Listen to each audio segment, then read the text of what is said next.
How well do you know the spirit realm? Acts chapter 17. This is probably one of second after Revelations chapter 4. I love Acts chapter 17. From verse 24. Verse 24.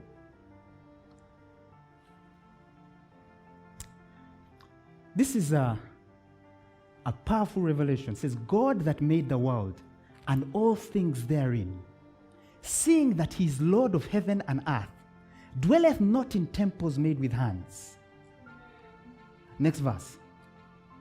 It says, neither is worshipped with men's hands as though he needed anything, seeing he giveth to all life and breath and all things. Next verse. And hath made of one blood all nations of men. Now, this is a deep thing. I promise I'll teach on it. I touched on it sometime when I was teaching on the office of men.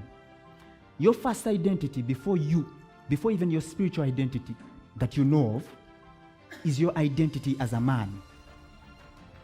In the spirit realm, and I was explaining to someone the other day, that God, when he made man, he said, let us make man in our image. This was before man fell. And that man that he made in his image was body, soul, spirit. Are you with me? So, before the fall, flesh was included in the purpose of God. You're getting what I'm saying? That's why even though you die and leave this earth, there will be no point where you don't have a body. You see?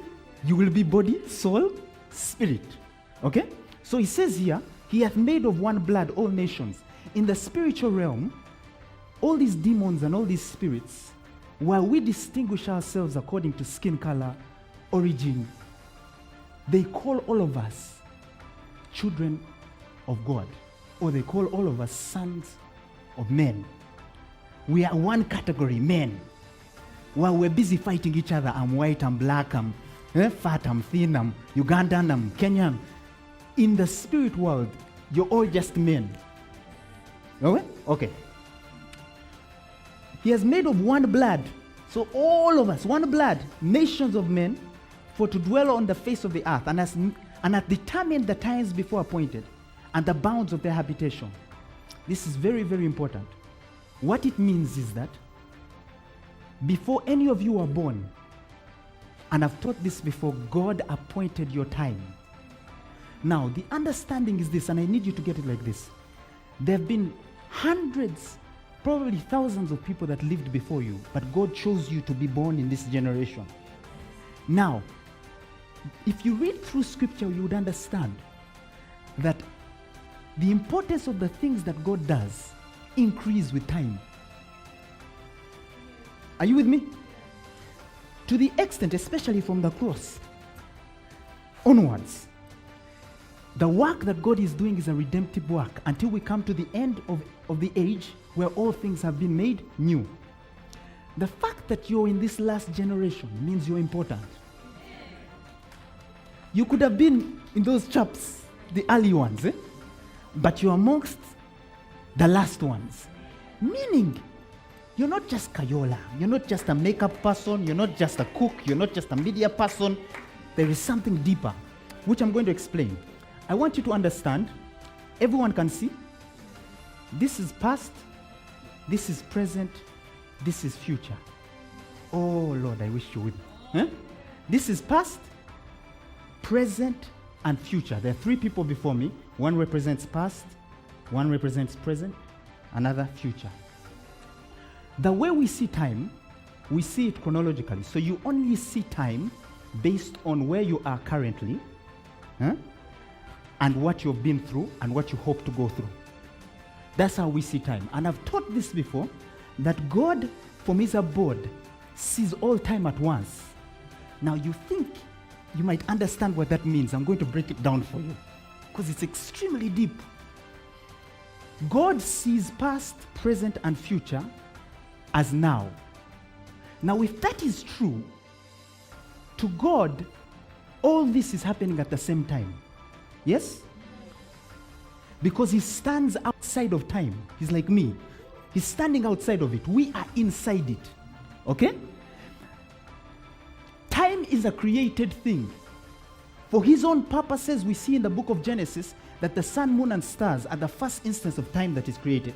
Then later, chronological time starts when Adam falls.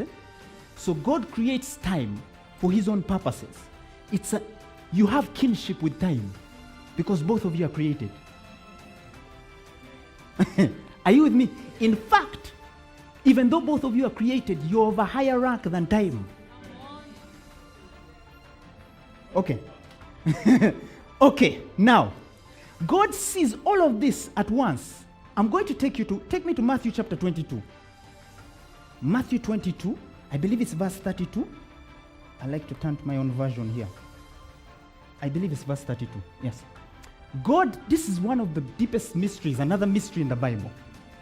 God says, I am the God of Abraham, and the God of Isaac, and the God of Jacob.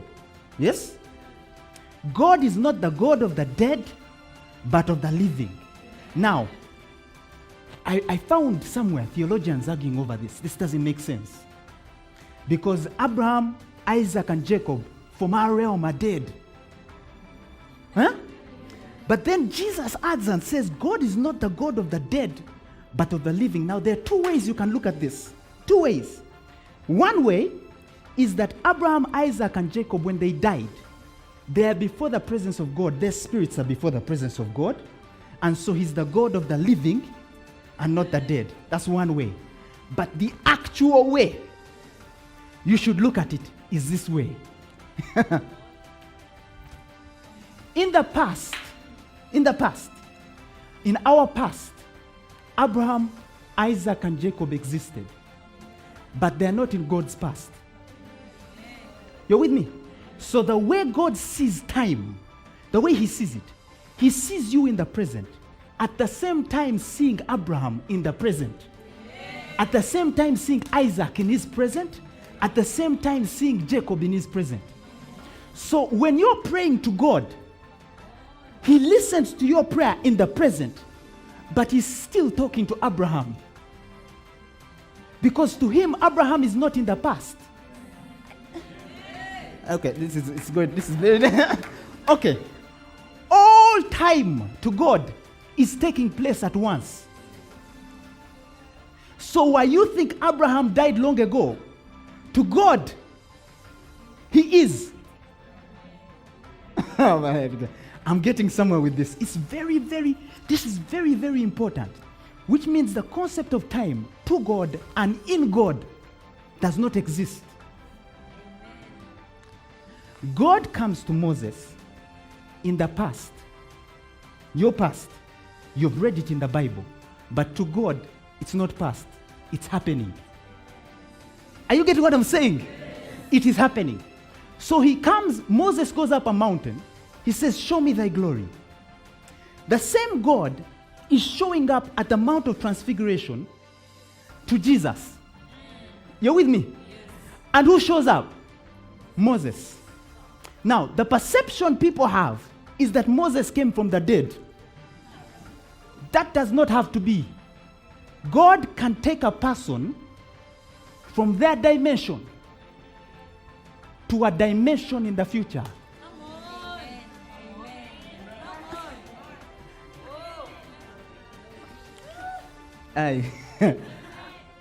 Are you guys with me? You're with me, eh? So God can pick a person. He gets Moses. Moses says, I beseech thee, show me thy glory. Because time is framed, the partitions between different times are portals. And anyone who knows how to find a portal can transfer themselves from one dimension to the other. So Moses shows up at the Mount of Transfiguration, but he's not coming from a dead world. To him, he was on Mount Sinai yesterday. By faith, Enoch was translated that he should not see death. And was not found because God had translated him. It doesn't say to heaven. We're the ones who add our own. It doesn't say that. So Enoch walked with God and was no more. Okay? He's taken somewhere. Can I quote? You see, do you know that Psalms 151 was found? There are 150 Psalms. Psalms 151 was found about 10 years ago. Who knew that? Okay, new information. Okay? Psalms 151, you go and Google it. It's actually on display in Israel. But they can't add it to the Bible because the perception is the Bible that we have is enough. Eh? Eh? If you don't get saved with this one, then if they had 151, I don't know. Eh? But Psalms 151 was found. In Psalms 151, David speaks about himself. Huh? Now, the reason why I brought that up is so that you can understand that there are books that are outside the Bible that speak of mysteries that connect to the Bible, but we don't call them the Bible. Yes? Okay. That having been said, if you get offended, it is okay. Huh? But I want to quote for you something that I found interesting in the book of Enoch. In the book of Enoch, in a chapter 105, something happens because Enoch wrote the book, right? There's a man called Methuselah. You know Methuselah? He was the longest living person as far as we know. As far as we know. He lived what? 969 years old. Methuselah, in the book of Enoch, gets a wife for his son called Lamech. Then it goes on to say that Lamech sleeps with his wife, and the wife gives birth to a child that is peculiar. The child was white of skin and had red hair. That child will later be called Noah. Okay? Are you with me? So they describe how... Now, there's strange things in there because apparently when Noah was born, he had red hair, white skin, which the father was scared about because he had never seen such a thing in his life, Lamech. It even goes on to say that when he opened his eyes, they lit up the room. Then it says that the child, when he was passed from handmaiden to father, he began to speak righteousness unto God. The child. No wonder people who read this said, this can't be the Bible, man. They said, what's going on here? Eyes lighting up room, what? They threw it away. Anyway, I want to show you, because this is very interesting. Lamech is worried. After hearing the child speaking, he's afraid. So he goes to his father Lamech and says, a child strange has been born unto me. Methuselah, then, by that time, Enoch has been translated. Methuselah, imagine this is Enoch writing. Methuselah then went to the ends of the earth to look for me. Enoch is writing. So your Enoch is not in heaven. I am using this as an example. He says Methuselah went to the ends of the earth to look for Enoch and found him. And where was he? He was amongst the angels. Now, I'll teach on that one day, that your angels are not just in heaven. So, he's amongst the angels. Then he goes to him and says, a child has been born to my son. Peculiar. And long story short, Enoch tells him that that child was born to save the earth because God is going to flood it. And from that story, and I believe this book found has actually, and I believe it was written by Enoch. But you can refuse. It's okay. You don't have to. This part of the message you just black out until I get to my point. So Enoch was at the ends of the earth. He was not somewhere in heaven. Are you with me? Now, ends of the earth can mean a number of things. We'll teach that someday.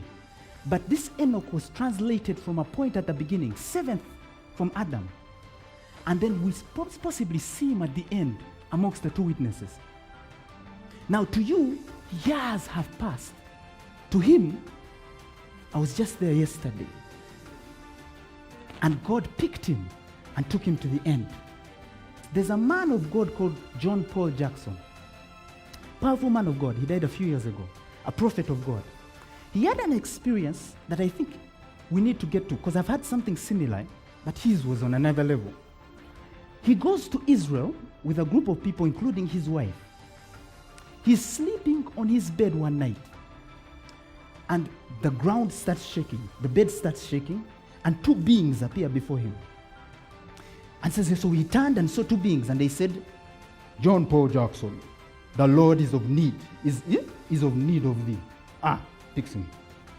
And takes him. So he said he found himself just flying at full speed and landed in Jerusalem, but 3,000 years in the past.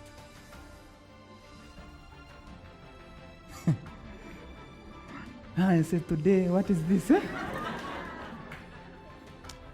So he lands in Jerusalem 3,000 years in the past. And he said when he landed, he found himself in robes.